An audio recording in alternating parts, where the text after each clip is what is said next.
আমার ছোট ছোট বন্ধুরা, তোমাদের সকলকে স্বাগত জানাই অপূর্ব মান্না প্রাইমারি সেন্টারে।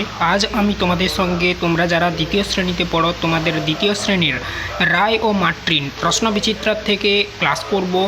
দ্বিতীয় স্কুলটা যেটা রয়েছে গোপালপুর প্রাথমিক বিদ্যালয়, তোমাদের এর আগে আমি কৃষ্ণনগর কলেজিয়েট স্কুলের আলোচনা করে দিয়েছি। তোমাদের দ্বিতীয় পর্যায়ক্রমিক মূল্যায়ন পরীক্ষা যেখান থেকে আরম্ভ হবে, পেজ নাম্বার 37, ওই 37-এর 1 number school Krishnanagar collegiate school already আমি আলোচনা করে দিয়েছি, সলিউশন করে দিয়েছি।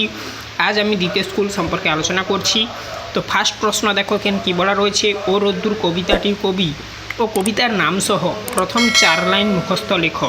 বলে দিয়ে এখানে যে সমস্ত লাইনগুলো দেখছো, এখানে লাইনটা শর্ট রয়েছে, এক্সট্রা একটা লাইন করতে হতো, দেয়নি। তোমরা এভাবে লিখবে। আর এটা আমার এক ছাত্রীর বই, দেখতেই পাচ্ছ লেখা রয়েছে। আমি বলে দেব প্রশ্ন এবং উত্তর, তোমরা দেখতে থাকো। তো দেখো এখানে ও রোদ্দুর এই কবিতাটার নাম লিখবে, কবি শ্রী নির্মলেন্দু গৌতম, 1 লাইনের মধ্যে লিখবে। তোমাদের পরীক্ষার খাতায় অবশ্যই লাইন দেওয়া থাকবে, চিন্তা করো না। দেখো কবিতাটা কি লিখবে, ও রোদ্দুর কমা দিয়ে লিখবে সোনার বরণ, 7 সকালে ভাই, পরের লাইনে লিখবে তারই ঠিক পরের লাইনে লিখবে চতুর্দিকে ছড়িয়ে দিলি সোনালি রোশনাই। বোঝা গেল? এভাবেই তোমরা কবিতাটা লিখবে। এই গেল তোমাদের 1 দাগের প্রশ্নের যে উত্তর। তারপরে দেখো 2 দাগের প্রশ্ন কি বলা রয়েছে, নিচের শব্দগুলি অর্থ লেখো। দেখো কি বলা রয়েছে, যে কোনো দুটি, এখানে 3টি শব্দ দেয়া রয়েছে। কিরণ, কিরণ মানে কি হবে, আলোক রশ্মি। একটু ভুল লিখেছে, এখানে রশ্মি অ্যাড করতে তো করেনি, যাই হোক। পরীক্ষা, খদ্দাগের যে অপশানটা ছিল তোমাদের প্রশ্নটা আর কি, এর যে শব্দার্থ হবে যাচাই করা। তারপরে দেখো শীঘ্র, এর শব্দার্থ হবে তাড়াতাড়ি। এটা ঠিক লিখেছে, এটা যাচাই করা হতো, শুধু যাচাই লিখে দিয়েছি। তারপরে দেখো নেক্সট, শূন্যস্থানে ঠিক শব্দ বসাও। এই সম্পর্কে আলোচনা করছি। দাগে দেখো, উল্লাপাড়ার মাঠে শেয়াল ডাকছে ড্যাশ। এখানে এই প্রশ্নটার উত্তর হবে হুক্কা হুয়া করাই রয়েছে, আমি ভালো করে তোমাদের লিখে দেখিয়ে দিয়েছি। শূন্যস্থানে তোমরা হুক্কা হুয়া লিখবে। দাগে যে প্রশ্নটা দেওয়া রয়েছে দেখো, ড্যাশ বিশ্বম্বর বাবু পালকি চড়ে চলেছেন ড্যাশ। এখানে উত্তরটা তোমরা লিখবে প্রথম, দেখো এই যে গুপ্তিপাড়ার, প্রথম শূন্যস্থানে গুপ্তিপাড়ার লিখবে। এখানে গুপ্তিপাড়ার লিখবে, লিখে নি, এখানে গুপ্তিপাড়ার লিখবে তোমরা। বিশ্বম্বর বাবু পালকি চড়ে চলেছে সপ্তগ্রাম। এই যে বানানটা অর্থাৎ স্পেলিংটা দেখে নাও তোমরা, স্পেলিংটা এটাই লিখবে অর্থাৎ বানানটা, ঠিক আছে? তো এখানে স্পেলিংটা মিস্টেক করেছে বা ভুল করেছে, যাই বলো না কেন। তারপরে দেখো ভয়ে বিষ্ণুর হাত পা ড্যাশ। গদ্দাকে যে প্রশ্নটা, এই শূন্যস্থানে বসবে, দেখো ঠান্ডা হয়ে গেল। এখানে তোমরা ঠান্ডা লিখবে, কি লিখবে, ঠান্ডা। খয়াকার মধুনা ডয়াকার, ঠান্ডা হয়ে গেল।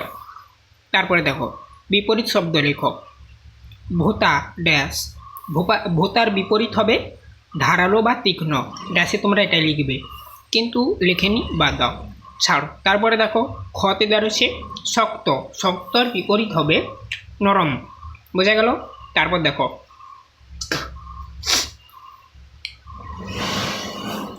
এরপরে আমরা নেক্সট পরবর্তী পেজে যাচ্ছি, 38 নাম্বার যে পেজটি। এখানে দেখো প্রশ্নগুলির উত্তর দাও, যে কোনো 3টি। তোমাদের এখানে 4টি প্রশ্ন দেওয়া রয়েছে। বোঝা গেল? শক্তিবাবু কোথায় ঘুমোলেন। শক্তিবাবু কোথায় ঘুমোলেন বলো তো, তেঁতুল গাছে। পূর্ণ বাক্যে তোমরা লিখবে শক্তিবাবু তেঁতুল গাছে ঘুমোলেন। তেঁতুল গাছ হবে উত্তর, তেঁতুল গাছে। 5 দাগের যে প্রশ্ন, তার উত্তরটা হবে। তোমাদের বোঝার সুবিধার্থে দেখো এই ভিডিওর ডেসক্রিপশানে আমি প্রশ্ন এবং উত্তর লিখে দিয়েছি। দাগের প্রশ্ন আলোচনা করছি। খুকু ভাই রোদ্দুরে বসে কি করবে। এইটা লিখবে কি না, খুকু ভাই রোদ্দুরে বসে হাতের লেখা লিখবে, হাতের লেখা লিখবে খুকু ভাই, ঠিক আছে? তারপরে দেখো দাগের প্রশ্ন, কোন সময় অতীত পাখি দেখা মেলে। কোন সময় বলো তো, শীতকালে। তোমরা তাহলে পূর্ণবাক্যে লিখবে শীতকালে অতীত পাখির দেখা মিলে। দাগের প্রশ্ন দেখো, বেলুনে চড়ে কোথায় পাড়ি দেওয়া যায়।